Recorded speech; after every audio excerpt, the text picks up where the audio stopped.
Hi friends, welcome to the weekly Roundup. We are breaking it up into two parts, the domestics and in the offshore markets. In the domestic market, let's look at the bond space first. In the bond market, there are two very interesting developments over 2022. Number one, the entire corporate bond space, their risk premium has come off. The credit spreads of corporate bonds have come down substantially vis-a-vis the risk-free rates. And secondly, the number of credit upgrades vis-a-vis the number of credit downgrades have also improved. That means overall the corporate balance sheets are improving. Similar things are being noticed on the state finances balance sheet as well. The state finances, the overall fiscal deficit has come down from around 4.1 to around 3.4. The economic buoyancy, the growth buoyancy is possibly the reason why we are seeing improvements in the balance sheet conditions of both the corporates and in the state finances. The second thing that we wanted to talk about is the IPO market. In 2022, there were approximately 40 corporates who came up with public issues. Out of them, 65% of the corporates have shown a positive price movement.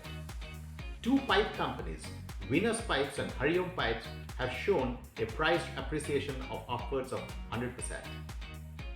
The government stays committed to environment, society and governance. Against that backdrop, in order to reduce the carbon footprint across the globe, the government has come up with the first ever sovereign government bonds.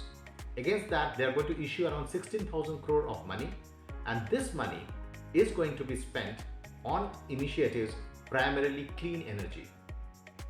If we look at the overseas space, there is one very exciting thing which is happening in Japan. Japan has always been a low inflation economy and hence lower interest rates. But now inflation and higher interest rates have come back in most of the globe, including in US. Hence the differential yields, that means yields of bonds of US vis-a-vis yields of bonds of Japan, are much more attractive in US. Hence, there are a lot of investors who were earlier investing in Japanese bonds are now selling Japanese bonds and moving over to overseas bonds, including US.